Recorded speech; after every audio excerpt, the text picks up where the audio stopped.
যা করতে পারো না তা নয়, বরং যা করতে পারো তা ভালোবাসা দিয়ে করো। আমরা সবাই বড় কিছু করতে পারি না, তবে ছোট ছোট কাজ মহান ভালোবাসা দিয়ে করতে পারি। একটি মিষ্টি হাসি একটি হৃদয়কে ছুঁয়ে দিতে পারে। যারা ভালোবাসে তাদের জন্য কিছুই অসম্ভব নয়। ভালোবাসা তখনই প্রকৃত যখন তা আত্মত্যাগে প্রকাশ পায়। আপনি যদি 100 জনকে খাওয়াতে না পারেন, তবে অন্তত একজনকে খাওয়ান। শান্তি একটি হাসি দিয়ে শুরু হয়। আমার কাজ সফল হওয়ার জন্য নয়, বরং বিশ্বস্ত হওয়ার জন্য। আমরা বড় কিছু করার জন্য পৃথিবীতে আসিনি, বরং অনেক ছোট ছোট ভালোবাসার কাজ করার জন্য এসেছি। দয়া দেখাতে কখনো দেরি হয় না। প্রেম কখনো পরিমাপ করা যায় না, শুধু দেওয়া যায়। সবচেয়ে বড় দরিদ্র হলো ভালোবাসাহীনতা।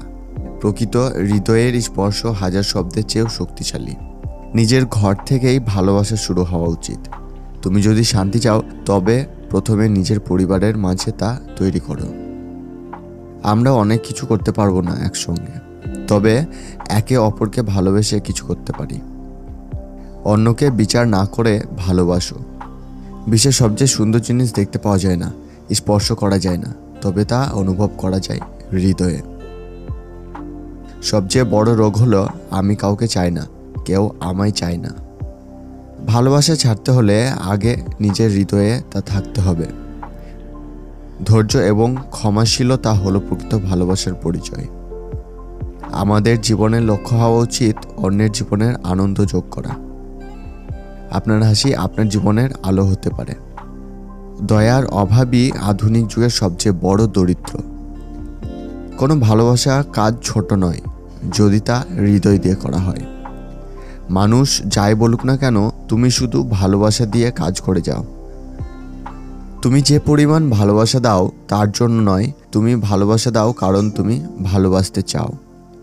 নিঃস্ব হও, যাতে তোমার মাধ্যমে অন্যরা ঈশ্বরকে দেখতে পায়। তুমি যত কম আশা করো, তত বেশি সুখী থাকবে। আমরা সবাই ঈশ্বরের হাতের একটি কলম। আমাদের দ্বারা তিনি ভালোবাসার গল্প লেখেন। এই ছিল মাদার টেরেসার 30টি বাণী, যা আপনাদের জীবন বদলাতে সাহায্য করবে। এবং এই এপিসোডটা আপনাদের কেমন লাগলো সেটা কমেন্ট সেকশনে কমেন্ট করে জানাবেন। দেখা হচ্ছে পরের এপিসোডে। ধন্যবাদ।